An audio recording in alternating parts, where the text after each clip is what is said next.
معزز و مکرم سامعین حضرات، السلام علیکم ورحمۃ اللہ تعالی وبرکاتہ۔ الحمد للہ رب العالمین والعاقبۃ للمتقین والصلاة والسلام على اشرف الانبیاء وخاتم النبیین وعلى آلہ الطیبین الطاہرین واصحابہ الکرام اجمعین، اما بعد فاعوذ باللہ من الشیطان الرجیم، بسم اللہ الرحمن الرحیم۔ ألا إن أولياء الله لا خوف عليهم ولا هم يحزنون الذين آمنوا وكانوا يتقون آمنت بالله صدق الله العظيم۔ آئیے ہم اور آپ سب سے پہلے عقیدت و احترام کے ساتھ ہم تمام مسلمانوں کے مرکز عقیدت، محور محبت، حضور رحمت عالم نور مجسم سید الانبیاء امام المرسلین صلی اللہ تعالی علیہ وسلم کی بارگاہ مقدسہ میں ہدیہ درود پیش کریں، پڑھیں بآواز بلند، اللہم صلی علی سیدنا و مولانا محمد معدن الجود والکرم وآلہ واصحابہ وبارک وسلم۔ ماہ ربیع الآخر کے مبارک ایام چل رہے ہیں اور 2 دن قبل 11ویں شریف بھی ہمارے درمیان سے گزری ہے، اور اسی کی برکتیں حاصل کرتے ہوئے ہم اور آپ یہ مبارک دن گزار رہے ہیں۔ پچھلے جمعہ ہم نے حضرت سیدنا غوث اعظم دستگیر رضی اللہ تعالی عنہ کے ابتدائی حالات کو آپ کے سامنے بیان کیا تھا۔ آپ کا خاندان مبارک کتنا عظیم ہے اور آپ کا بچپن کتنا پیارا ہے، اور کس طریقے سے آپ نے علم کا سفر اپنا آغاز فرمایا اور آپ شہر بغداد پہنچے۔ اب اسی سلسلے کو ہم انشاءاللہ آگے بڑھاتے ہیں۔ حضرت سیدنا غوث اعظم رضی اللہ تعالی عنہ سفر علم کی غرض سے اپنی والدہ محترمہ سے اجازت لے کر اپنے قصبہ جیلان سے نکلے اور شہر بغداد پہنچے۔ جیسے کہ ہم نے کہا تھا کہ آپ کی والدہ محترمہ نے چلتے ہوئے آپ کو رخصت کرتے ہوئے 40 دینار عطا کیے تھے، تو یہی 40 دینار لے کر آپ شہر بغداد تشریف لائے اور اس کے بعد طلب علم میں مصروف ہو گئے، اور علم دین آپ نے حاصل کیا، اور دوران طلب علم میں بہت ساری مشقتیں، بہت ساری مصیبتوں کو آپ نے برداشت فرمایا، لیکن آپ کے ثبات قدمی میں ذرہ برابر تزلزل نہ آیا، اور آپ برابر علم دین حاصل کرتے رہے، اور جو مشقتیں اس راہ میں آئی ان تمام کو اللہ تعالیٰ کا شکر ادا کرتے ہوئے قبول فرمائے اور آگے بڑھتے رہے۔ اور جو 40 دینار آپ کی والدہ محترمہ نے آپ کو عطا کیا تھا، تو وہ 40 دینار ختم ہو گئے۔ اب اس کے بعد کے دن جو گزرے یقیناً بڑی پریشانی والے گزرے، یعنی آپ دن میں علم دین حاصل کرتے اور اس کے بعد کھانے پینے کا کوئی ٹھکانہ نہ ہوتا، تو کئی دن تک حضرت سیدنا غوث اعظم رضی اللہ تعالی عنہ بھوکے رہتے، اور کبھی کبھی معاملہ ایسا ہوتا کہ آپ کھانے کو کچھ نہ ملتا تو آپ جنگلات کی طرف نکل جاتے، اور وہاں پر جو گھاس پتے نظر آتے اس کے ذریعے اپنے دل کو تسلی دے لیتے اور پیٹ بھر لیتے۔ اس طریقے سے آپ کے دن گزر رہے ہیں طلب علم کے۔ یقیناً جو جس بلندی پر ہوتا ہے، جن کا بلند مقام و مرتبہ ہوتا ہے، وہ اتنی ہی زیادہ آزمائشوں سے گزرتے ہیں، اور اللہ تبارک و تعالیٰ ان آزمائشوں میں انہیں کامیابی عطا فرماتا ہے۔ تو یہ دن چلتے رہے، یہاں تک کہ ایک مرتبہ ایسا ہوا کہ تقریباً آپ 20 دن یا اس سے زائد کا عرصہ بھوکے رہے آپ، اور اس کے بعد جب آپ کو بہت زیادہ بھوک ستاتی رہی تو آپ کا ارادہ یہ ہوا کہ چلو چلتے ہیں کہیں دور جا کر، اگر وہاں پر کوئی گھاس پتے نظر آ جائے تو وہ کھا لیں گے اور کھا کر پیٹ بھر لیں گے۔ اسی ارادے سے آپ کسرا کے جو ہے کھنڈرات کی طرف جاتے، اور جانے کے بعد وہاں پر ملاحظہ فرماتے کہ آپ سے پہلے وہاں پر 70 اللہ تعالیٰ کے نیک بندے ہیں جو حلال چیزوں کی تلاش میں گھوم رہے ہیں۔ تو اب آپ یہ پسند فرماتے کہ میں ان کے درمیان میں حاضر ہو کر ان کے درمیان میں خلل پڑانا نہیں چاہتا میں، بلکہ آپ وہاں سے واپس لوٹ جاتے، اور بھوک بہت زیادہ ستاتے رہتی، یہاں تک کہ آپ ایک شہر بغداد کی مسجد میں تشریف لاتے، اور کچھ دیر کے بعد ایک نوجوان وہیں پر روٹی اور گوشت لے کر ایک کنارے آ کر بیٹھ جاتا، اور وہ اپنا ٹفن کھولتا اور کھول کر کھانا شروع کرتا، اور دوسری جانب حضرت سیدنا غوث اعظم رضی اللہ تعالی عنہ بیٹھے ہوتے، وہ اس آدمی کو کھاتا ہوا دیکھتے تو آپ کی دل کی چاہت بھی ہوتی کہ آپ بھی کچھ کھا لیں۔ تو وہ نوجوان جب آپ کو اس حال میں دیکھتا تو وہ اپنی جگہ سے اٹھ جاتا اور اٹھ کر آپ کے پاس آ کر بیٹھ جاتا اور اپنے توشے کو سامنے رکھ کر کہتا کہ آپ بھی اس میں سے تناول فرمائیے۔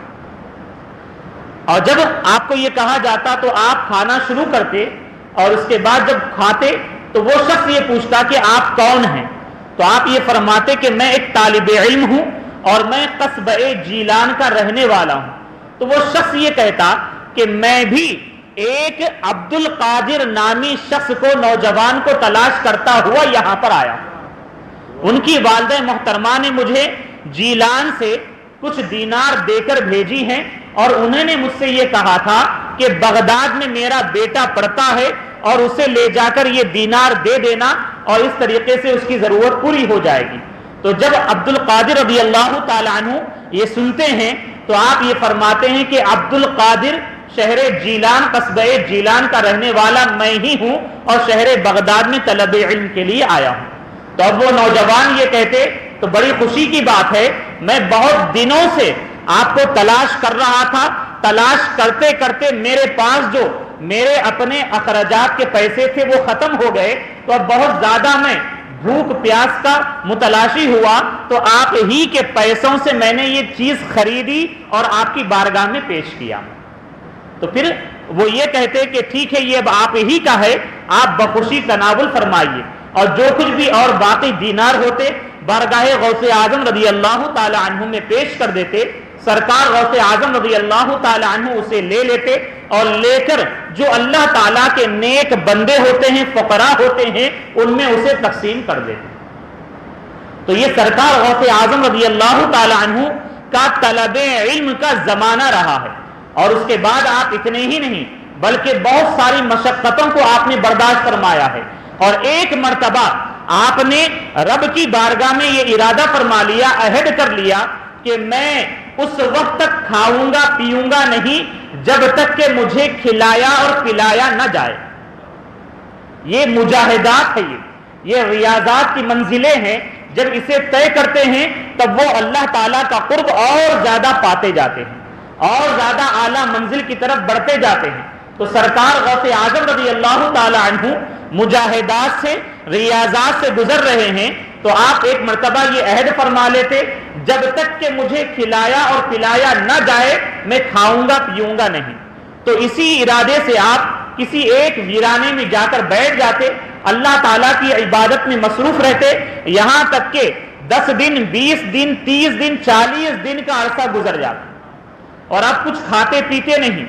اب معاملہ یہ ہے، عام انسان اگر ایک ٹائم نہ کھائے تو وہ نڈھال ہو جاتا ہے، اور دوسرے وقت نہ کھائے بیمار ہو جاتا ہے، تیسرے وقت نہ کھائے تو معاملہ یہ ہے کہ پھر اس کی جان جانے کا اندیشہ بھی ہو جاتا ہے۔ لیکن یہ اللہ تعالیٰ کے وہ نیک بندے ہوتے ہیں، انہیں جسمانی غذا کی ضرورت نہیں ہوتی، بلکہ اللہ تعالیٰ انہیں روحانی غذا عطا فرماتا ہے۔ باطنی نور کے ذریعے سے اللہ تبارک و تعالیٰ ان کی نشو و نما فرماتا ہے۔ تو سرکار غوث اعظم رضی اللہ تعالی عنہ کے 40 دن گزرتے ہیں، جب 40 دن گزر جاتے تو اس دور کے عظیم ولی حضرت سیدنا ابو سعید مخزومی علیہ رحمہ، آپ کے پاس سے گزرتے ہیں، گزرتے گزرتے یہ کہہ دیتے کہ اے عبد القادر چلو آؤ ہمارے غریب کھانے، ہم تمہیں کھانا کھلاتے ہیں، اور وہ کہہ کر چلے جاتے.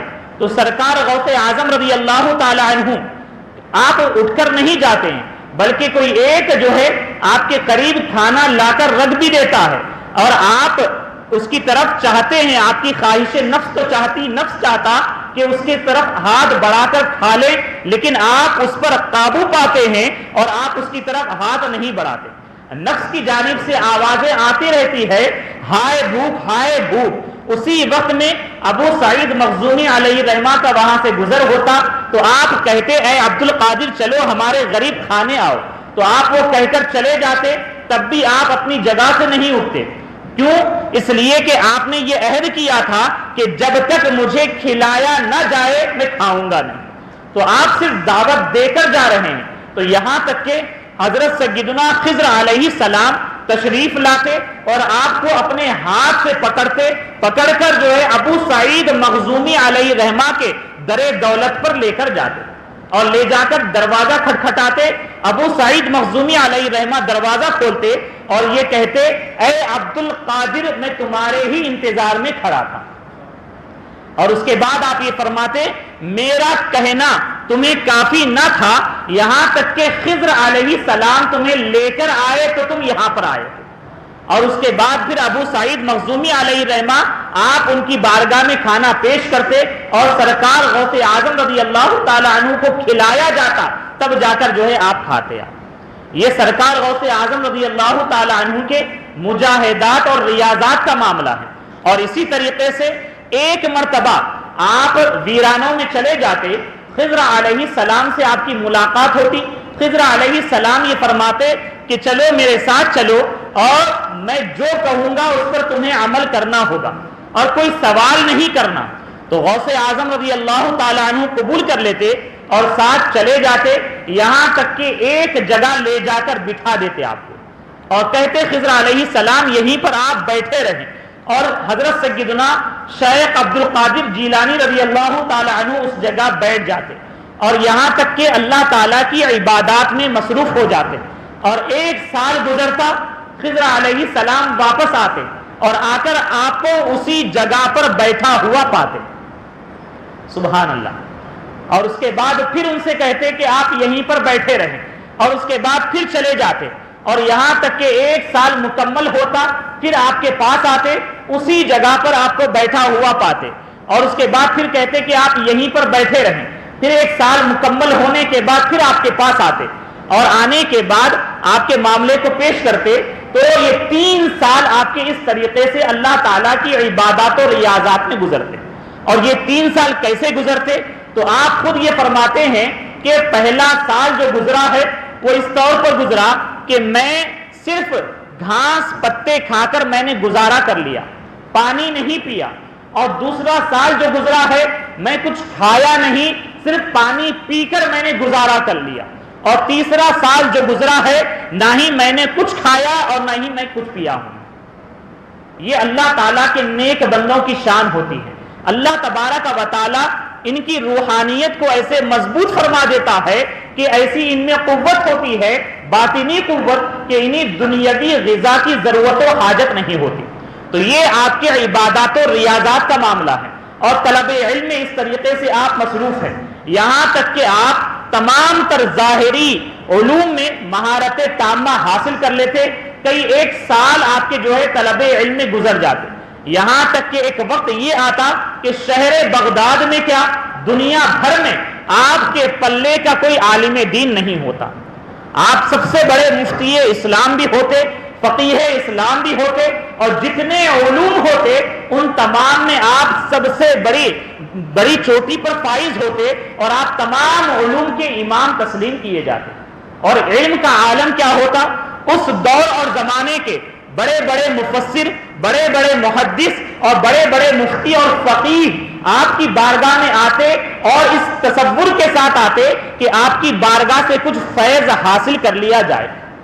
ایک عظیم اپنے وقت کے دور کے محدث بھی ہیں، مفسر بھی ہیں، جو علامہ ابن جوزی کے نام سے مشہور و معروف ہے اور انہیں بھی کئی علوم میں مہارت رہی ہے. تو وہ بھی جو ہے سرکار غوث اعظم رضی اللہ تعالی عنہ کا چرچا اور شہرہ سنے رکھتے ہیں، تو آپ اپنے ایک ساتھی کے ساتھ یہ کہتے کہ چلو چلتے ہیں بارگاہ غوث اعظم میں اور دیکھتے ہیں ان کی مجلس کیسی ہوتی ہے۔ تو سرکار غوث اعظم رضی اللہ تعالی عنہ ایک مرتبہ اپنی مجلس میں بیٹھے ہوتے اور آپ کی بارگاہ میں ایک قاری قرآن ہوتے، قرآن عظیم کی ایک آیت کریمہ کی تلاوت کرتے، سرکار غوث اعظم رضی اللہ تعالی عنہ اس کی تفسیر بیان فرماتے۔ تو علامہ ابن جوزی جو اپنے وقت کے مفسر ہیں، محدث ہے، کئی علوم میں انہیں مہارت ہے، وہ اور ان کے ساتھی اس مجلس میں بیٹھے ہوتے تو ان کے ساتھی ان سے پوچھتے کیا آپ اس تفسیر کو جانتے ہیں؟ تو وہ یہ کہتے کہ ہاں میں جانتا ہوں۔ تو سرکار غوث اعظم رضی اللہ تعالی عنہ اسی آیت کریمہ کی دوسری تفسیر بیان فرماتے، دوسری توجیہ بیان کرتے۔ پھر وہ ساتھی ان سے پوچھتے ہیں کہ آپ یہ بھی جانتے ہیں؟ تو وہ کہتے ہیں کہ ہاں میں جانتا ہوں۔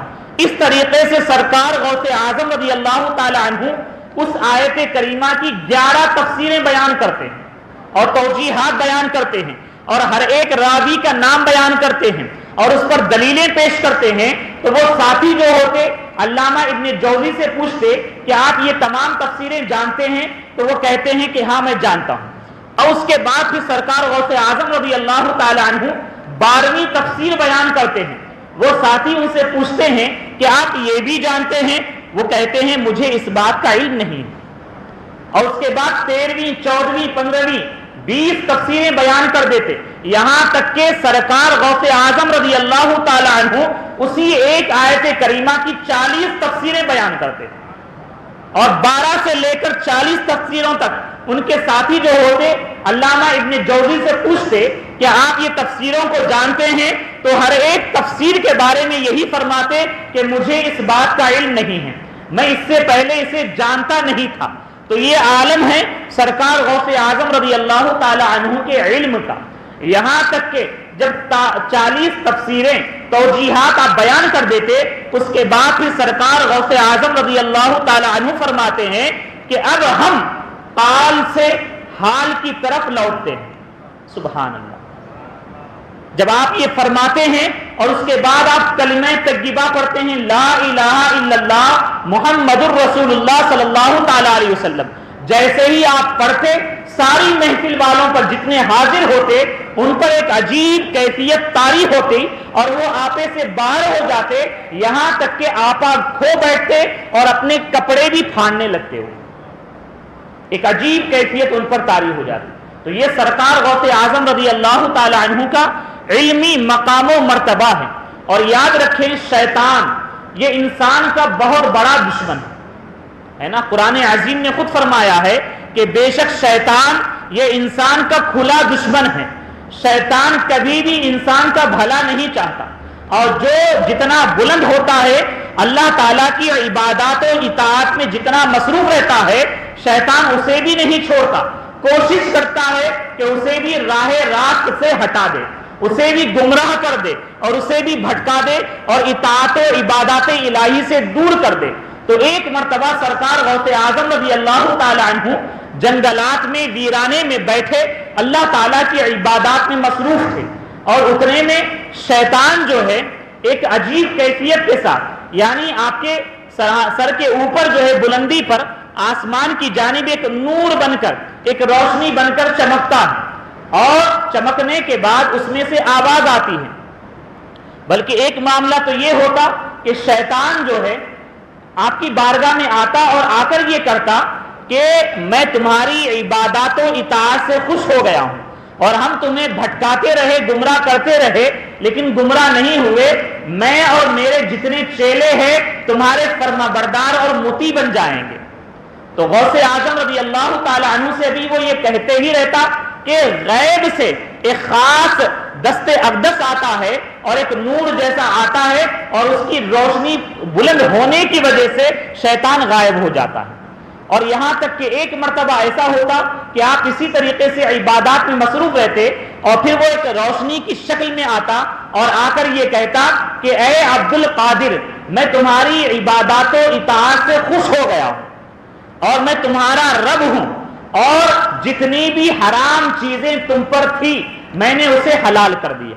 غوث اعظم رضی اللہ تعالیٰ عنہ جیسے ہی اس جملے کو سنتے ہیں آپ فوراً اعوذ باللہ من الشیطان الرجیم پڑھتے ہیں اور یہ کہتے ہیں کہ اے ملعون شیطان دور ہو جا میری نظروں سے، اور جیسے ہی آپ اعوذ باللہ پڑھتے ہیں وہ فوراً دور ہو جاتا ہے اور جاتے جاتے آپ سے یہ کہتا ہے کہ اے عبد القادر، اس طریقے سے میں نے بہت سارے اللہ تعالیٰ کے ولیوں کو گمراہ کر دیا ہے، تمہیں تمہارے علم نے بچا لیا ہے۔ تو غوث اعظم رضی اللہ تعالیٰ عنہ اس موقع پر بھی یہ فرماتے ہیں کہ اے بدبخت، اے شیطان لعین، لاہور پڑھتے ہیں، پڑھ کر یہ کہتے ہیں مجھے میرے علم نے نہیں بچایا بلکہ اللہ تعالیٰ کے فضل و کرم نے بچایا۔ سبحان اللہ، یہ اللہ تعالیٰ کے نیک بندوں کی شان ہے، اولیاء کی شان ہے، اور آپ تو امام الاولیاء ہیں، آپ غوث اعظم ہیں، قطب الاقطاب ہے، آپ ہمیں یہ درس دے رہے ہیں کہ ہمیں جو بھی نعمت ملتی ہے یہ اللہ تعالیٰ کا فضل ہوتا ہے، اور اگر ہم کوئی نیک عمل کرتے ہیں یہ بھی اللہ تعالیٰ کی محض توفیق ہوتی ہے، اللہ تعالیٰ کا کرم ہوتا ہے کہ ہم نیک عمل کر جاتے ہیں۔ تو شیطان اس طریقے سے آپ کو بھی بھٹکانے کی کوشش کرتا، لیکن اللہ تعالیٰ کے فضل و کرم سے آپ بہکتے نہیں ہیں بلکہ ثابت قدم رہتے ہیں۔ اور ایک خاص بات یہ دیکھیں، سرکار غوث اعظم رضی اللہ تعالی عنہ کہ عبادات و اطاعت اور ریاضات و مجاہدات کا معاملہ کیسا رہا، ابھی آپ نے ایک حصہ سماعت کیا۔ سرکار غوث اعظم رضی اللہ تعالی عنہ کی نمازوں کے سلسلے میں آج ہمارا مسلم معاشرے کا حال کیا ہے وہ آپ جانتے ہیں، لیکن دیکھیے سرکار غوث اعظم رضی اللہ تعالی عنہ کی نمازوں کی پابندی تو اپنی جگہ پر فرائض تھی، یعنی فرائض کی پابندی تو آپ کرتے ہی کرتے تھے، اور دیگر اولیاء بھی فرائض کی پابندی کرتے ہیں، لیکن ساتھ میں نوافل نفل کی بھی بڑی کثرت کرتے ہیں۔ اور سرکار غوث اعظم رضی اللہ تعالی عنہ کی شان یہ ہے کہ آپ کے بارے میں یہ فرمایا گیا کہ آپ 40 سال تک نماز عشاء کے وضو سے آپ نے نماز فجر ادا فرمائی۔ سبحان اللہ، یہ کوئی معمولی بات نہیں ہے، ہم نے تو کہہ دیا چند جملوں میں، آپ نے بڑی آسانی کے ساتھ سن لیا، لیکن آپ غور کیجئے نماز عشاء کے وقت سے لے کر نماز فجر کا وقت کتنا ہوتا ہے، اور آپ نماز عشاء کے وضو سے نماز فجر ادا کرتے ہیں۔ مطلب کیا ہے؟ مطلب یہ ہے کہ عشاء کے بعد ہی سے آپ اللہ تعالیٰ کی عبادت میں مصروف رہتے ہیں، اور کوئی بھی عمل ایسا نہیں کرتے جس کی وجہ سے وضو ٹوٹ جائے۔ یہ شان ہے آپ کی عبادات کی۔ تو 40 سال تک آپ نے نماز عشاء کے وضو سے نماز فجر ادا فرمائی ہے۔ ہم اور آپ اگر نماز عشاء کے بعد اگر کوئی ایک رات جاگ لیں تو یہ سمجھ لیں کہ ہماری زندگی کی یہ معراج ہے، یہ ہمارے لیے بہت بڑی بات ہو جائے گی۔ لیکن آج افسوس سے یہ کہنا پڑتا ہے کہ ہمارا مسلم معاشرہ جو ہے اپنے آپ کو مسلمان تو کہتا ہے اور غوث اعظم رضی اللہ تعالی عنہ کا عاشق بھی کہتا ہے، لیکن نمازوں کی پابندی سے بڑا دور ہوتا جا رہا ہے۔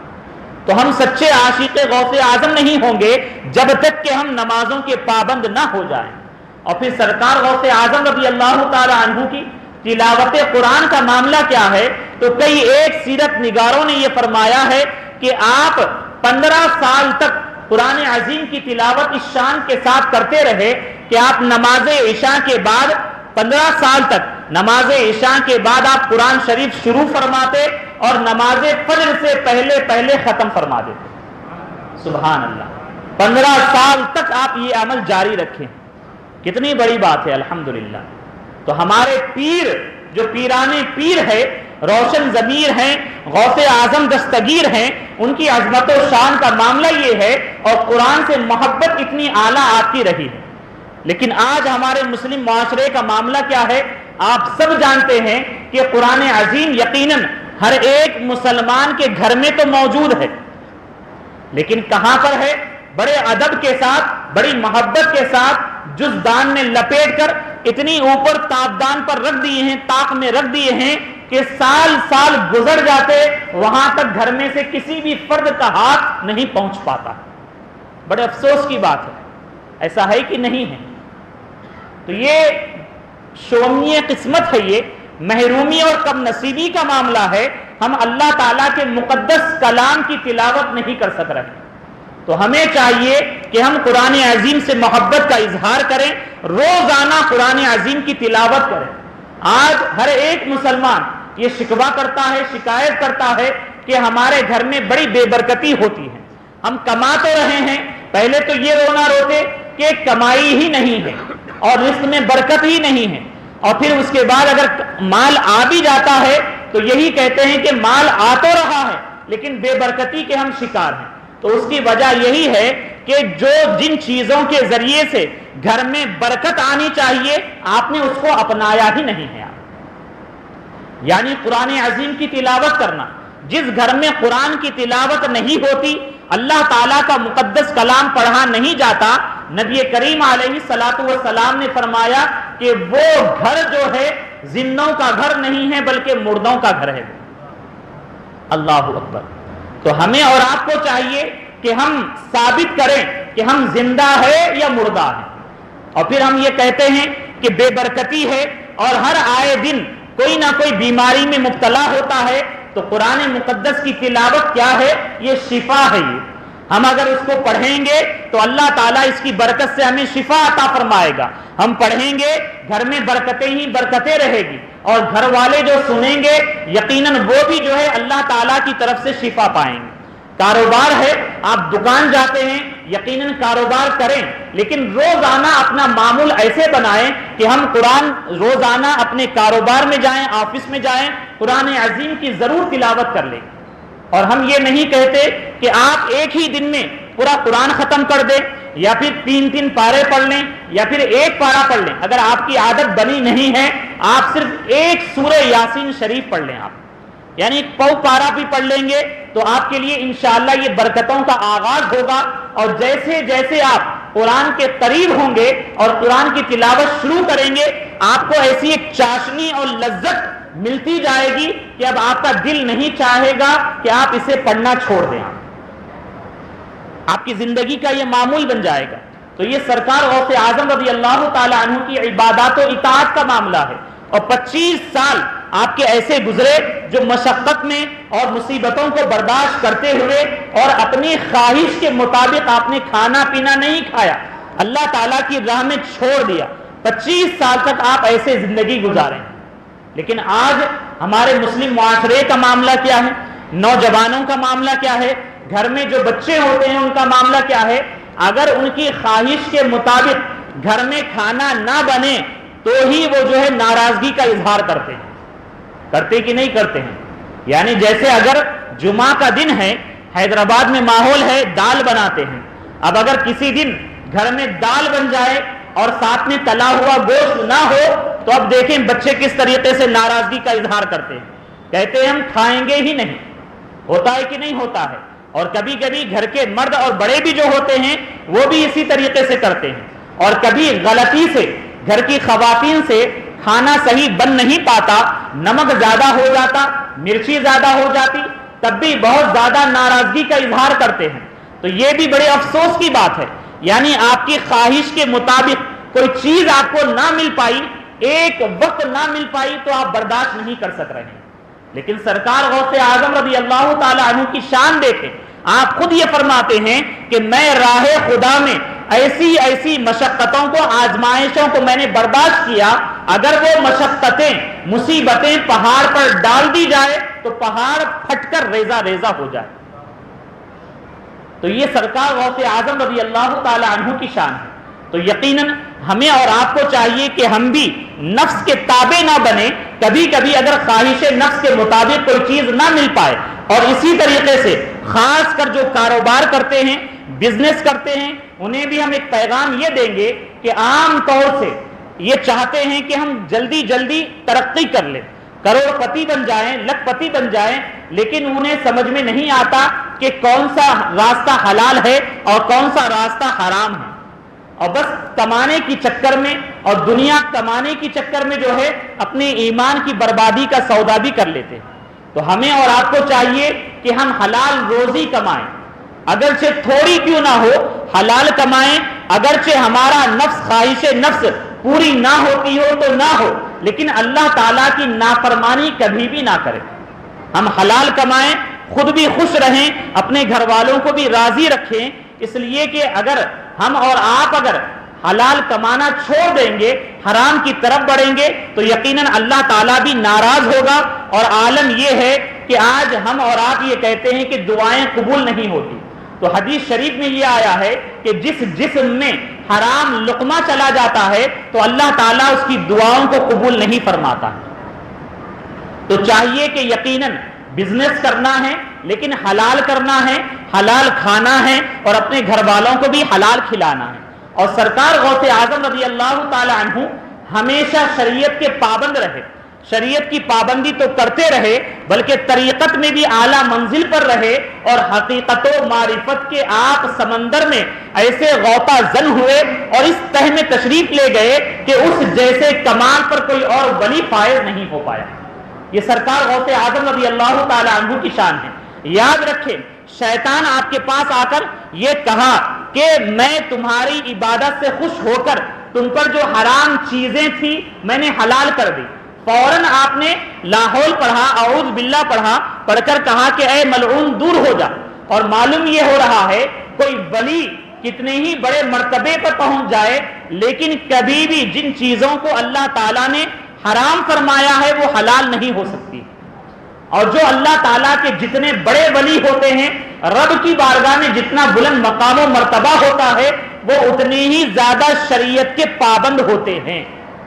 تو آج کے دور کے جو اپنے آپ کو پیر کہتے ہیں اور مشائخ بنے بیٹھے ہیں، اگر وہ لوگ آپ کے سامنے شریعت کے خلاف کوئی بھی بات کریں تو آپ ان کا پاس و لحاظ نہ رکھیں بلکہ آپ جو ہے شریعت کا پاس و لحاظ رکھیں، آپ شریعت کو فالو کریں، اس لیے کہ آج بہت سارے پیر ہمارے معاشرے میں بنے بیٹھے گھوم رہے ہیں اور جن کے معاملات کا جن کا حال یہ ہے کہ جو خود شریعت پر پورے طور پر پابندی نہیں کرتے اور جو ان کے حلقے میں آتے ہیں، افسوس سے یہ کہنا پڑتا ہے کہ وہ بھی شریعت سے دور ہوتے جاتے ہیں۔ تو ہمیں اور آپ کو چاہیے کہ پیر اگر آپ چنیں، پیر کا انتخاب کریں تو یقیناً وہ شریعت کا پابند ہونا چاہیے، چاہے وہ طریقت والے اپنے آپ کو لات کہیں لیکن طریقت والے ہوں گے تو شریعت پر ضرور وہ عمل کریں گے۔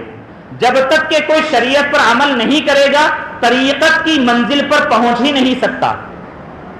اس کی بڑی تفصیل ہے، انشاءاللہ عز و جل پھر کسی موقع پر ہم بتائیں گے۔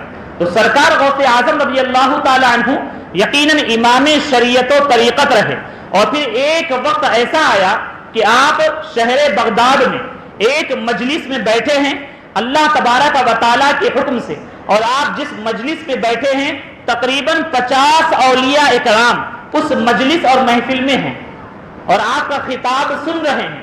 آپ منبر پر تشریف فرما ہے، بیٹھے ہوئے ہیں، اور دوران خطاب اللہ تعالیٰ کے حکم سے آپ یہ فرماتے ہیں قدمی ہذہ علی رقبۃ کل ولی اللہ، کہ میرا یہ قدم تمام اولیاء کی گردنوں پر ہے۔ سبحان اللہ۔ اور کئی ایک علماء نے، ائمہ نے، تاریخ نگاروں نے یہ فرمایا ہے، آپ نے یہ جو فرمایا، یہ بیان کیا قدمی ہذہ علی رقبۃ کل ولی اللہ، آپ اپنی طرف سے بیان نہیں فرمائے بلکہ اللہ تعالیٰ کا حکم ہوا تو اللہ تعالیٰ کے حکم سے آپ نے بیان فرمایا۔ اور جیسے ہی آپ نے یہ اعلان فرمایا تو تمام اولیاء جو آپ کی مجلس اور محفل میں بیٹھے ہوئے تھے تمام کے تمام اپنے سروں کو جھکا دیے اور اس بات کا اقرار کیے کہ یقیناً آپ کا قدم مبارک ہماری گردنوں پر ہے۔ اور اسی محفل میں حضرت سیدنا علی ابن حیثی رضی اللہ تعالی عنہ جو آپ کے بعد قطب کے مرتبے پر فائز رہے، غوث کے مرتبے پر فائز رہے، وہ اپنی جگہ سے اٹھے اور اٹھ کر آپ کی بارگاہ کے قریب آئے اور آپ کے قدم مبارک کو لیے اور لینے کے بعد اپنی گردن مبارک پر رکھ لی، اور اس کے بعد عملی طور پر اس بات کا اقرار فرمایا کہ اے عبد القادر یا غوث اعظم، یقیناً آپ کا قدم مبارک ہماری گردن پر ہے۔ اور ساتھ ہی ساتھ جس وقت میں آپ نے یہ اعلان فرمایا دنیا بھر میں جہاں جہاں اولیاء رہے تمام نے آپ کے اس بیان کو، اعلان کو سنا۔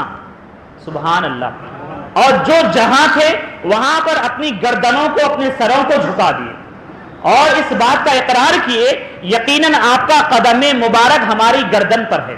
اور ساتھ ہی ساتھ سرکار غریب نواز علیہ رحمہ جو ہم سب کے خواجہ ہیں، جن کے ملک میں ہم اور آپ زندگی گزار رہے ہیں، حضرت سیدنا خواجہ غریب نواز علیہ رحمہ، اس وقت جب یہ اعلان ہوا تو خراساں کے وادیوں میں، آپ پہاڑیوں میں اللہ تعالیٰ کی عبادت میں مصروف تھے۔ آپ جیسے ہی بغداد میں اعلان ہوا، آپ نے سنا اور سن کر اپنے سر کو جھکا دیا، اتنا جھکایا کہ آپ کی پیشانی مبارک زمین پر لگ گئی۔ آپ سبحان اللہ۔ اور پھر غوث اعظم رضی اللہ تعالی عنہ بغداد سے اعلان کیے، غریب نواز خراساں میں سن لیے اور اپنی اطاعت کا اظہار کیے۔ غوث اعظم رضی اللہ تعالی عنہ آپ کے سر جھکانے کو، آپ کی اطاعت کو دیکھے، ملاحظہ فرمائے، اور اپنی محفل میں آپ نے کہا کہ سید غیاث الدین کے بیٹے نے ہماری اطاعت میں اپنے سر کو بہت زیادہ خم کر دیا، جھکا دیا ہے، اور میں اس کی ادا سے خوش ہو گیا اور میں اسے ملک ہندوستان کی حکمرانی عطا کرتا ہوں۔ سبحان اللہ، سبحان اللہ۔ یہ سرکار غوث اعظم رضی اللہ تعالی عنہ کی شان ہے، اور اولیاء اکرام کا مقام و مرتبہ کیا ہوتا ہے آپ دیکھ رہے ہیں۔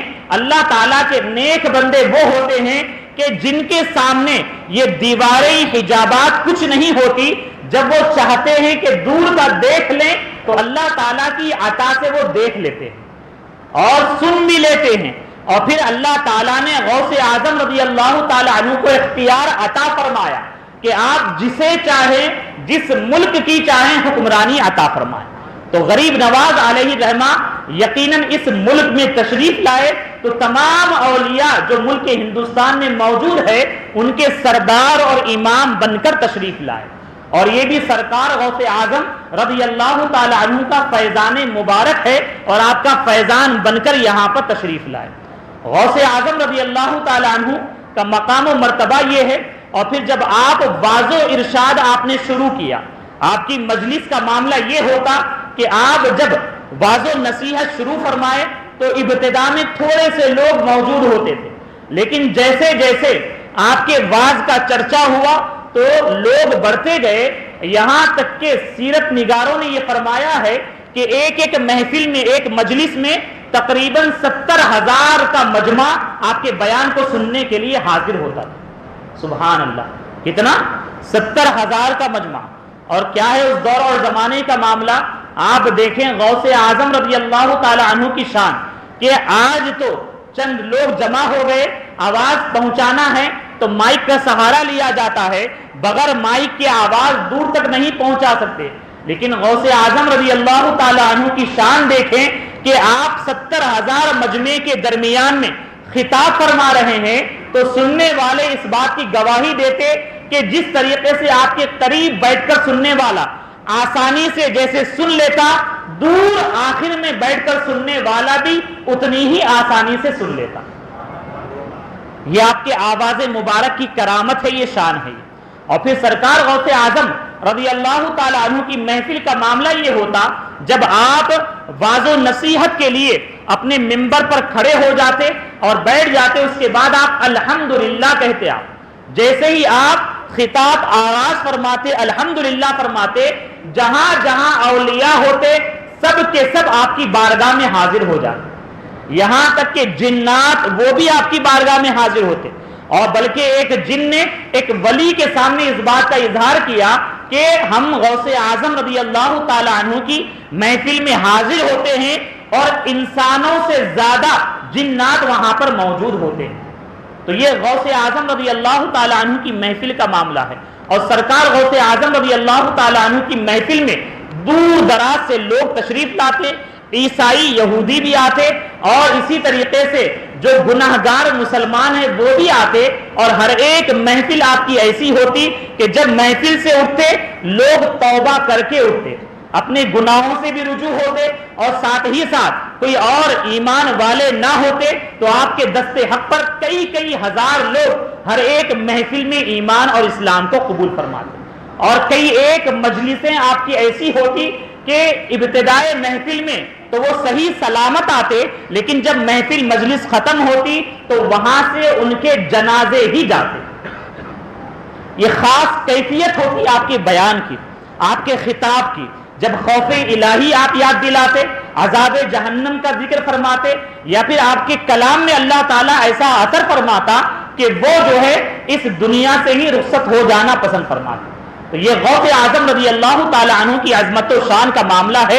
یقیناً ہم اور آپ بڑے خوش نصیب ہیں کہ اللہ تبارک و تعالیٰ نے ہم جیسے گناہگاروں کو اور ہمارے گناہگار ہاتھوں میں سرکار غوث اعظم رضی اللہ تعالی عنہ کا مبارک اور پاکیزہ دامن عطا فرما دیا. یقیناً غوث اعظم رضی اللہ تعالی عنہ اپنے مریدوں سے بھی بڑی محبت فرماتے ہیں، اور آپ کی محبت کا معاملہ یہ ہے کہ آپ خود یہ فرماتے ہیں کہ جب تک میں اللہ تعالیٰ کی بارگاہ میں اپنے مرید کی بخشش کا پروانہ حاصل نہ کر لوں، جب تک میں جنت میں داخل نہیں ہوں گا. اور آپ ایک مقام پر یہ فرماتے ہیں کہ اللہ تبارک و تعالی میرا جو سچا مرید ہوگا توبہ سے پہلے اسے موت عطا نہیں فرمائے گا. تو ہمیں اور آپ کو چاہیے کہ ہم غلام قادری، سچے قادری بنیں، اور یقیناً اگر ہم سچے قادری بن جائیں گے اور غوث اعظم رضی اللہ تعالی عنہ کے سچے غلام بنیں گے تو ہماری دنیا بھی کامیاب ہوگی اور ہماری آخرت بھی کامیاب ہوگی. وما علینا الا البلاغ. السلام علیکم ورحمۃ اللہ تعالی وبرکاتہ. جو حضرات سنت ادا نہ کی ہو سنت